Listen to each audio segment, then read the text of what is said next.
almost becomes like a bit No, of a please. nervous tick. I mean, like, so when I It had my is. skincare company, my Okay. actually my lab was in Oregon, and so Yeah. I was here in Barcelona, and so anytime they would finish a batch or they're getting a shipment in for my packagers, et cetera, they're Yeah. sending me sometimes a text at like 11:30 p.m. my time, and Yep. so I'm like, okay, I gotta get out of bed, I gotta send them these shipping documents, da da da da, and so it became like this learned response that like everything is on my phone, not to mention like all my Totally. friends from and family from Canada are on WhatsApp. So like there's a lot of like positive reinforcement and connection that comes directly from being on my For sure. phone or WhatsApp or whatever. So even now I have a lockbox that sometimes I'll put it in there at How like cool. Yeah. 11 p.m. before I'm going to bed, and I make sure it does not unlock until like Yeah. noon the next day or something like that. And even Yeah. I find myself squirrely. Like I'm like it'll be like I 9 or know. 10 a.m. and I'm like, I need to order something or do something. You're like, no, mother, you need to go to work. Yeah. You need to not be I distracted. Go know. read a book or something. And so I For think sure. it's really funny, like because the lockbox I have is you put the phone down, and you can either put it face up or face down, and there's like a little hole in the middle of it. So if it's face up, you can still press the screen and Oh, activate it wow. if you need to, Oh, but you can't wow. pick it Okay. up. But if you put it face down, then you have no access to it whatsoever.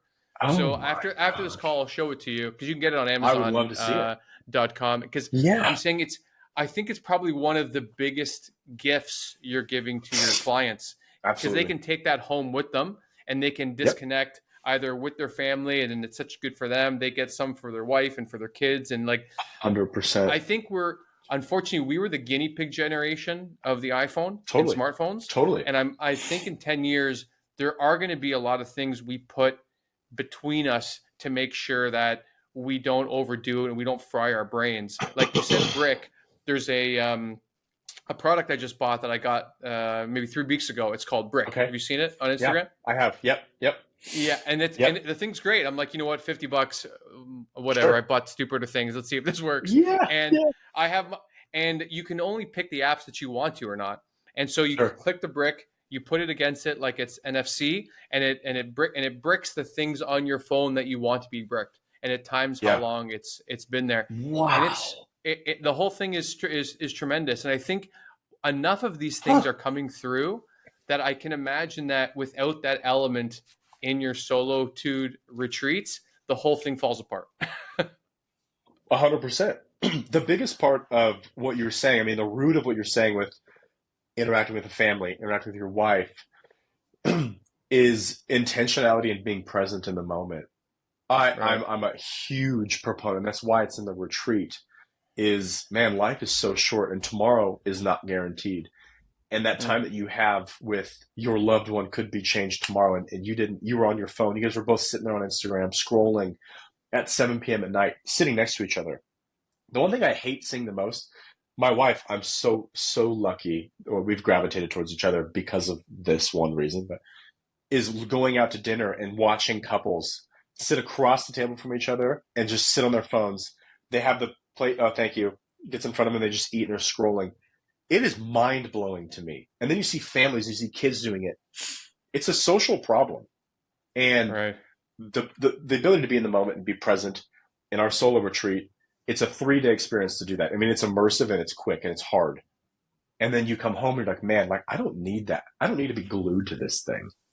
Yeah. The bad part is that we don't even know that we know that we don't need it, but we feel like we do. And like so there's that For nervous sure. tick. I've got the perfect example. There was a buddy of mine who was in this relationship for a little while, and thankfully he's no longer with this person. But he said there was a moment in his relationship where he saw his girlfriend on the couch and she's on her phone and Okay. she's looking at videos and photos of them, like she's Yeah, looking at like them at a wedding, for her sure. recording him in the morning, like all these things, and he was thinking, oh, that's so sweet, like she's using her Yeah. spare time to like reminisce of our good times. So he's like, Yeah. hey Yeah. honey, let's go for a walk together. She's like, no thanks. He goes, what about this, let's go do something together. No thanks. And he's like, at the end he's like, why don't you maybe put your phone down and we can go do something together. And she snapped at him as in Oh like, can't you just God. fucking leave me alone? And I mean, making a really shitty voice, but my point is that like like we she was she had the thing she's fantasizing about on her phone, and she refuses to do it. And I'm sure it happens the opposite way as well, but that's Sure. just one example of like this addiction. We don't even realize how it's affecting our life. We're just attached to it like it's a bit of a drug. It is.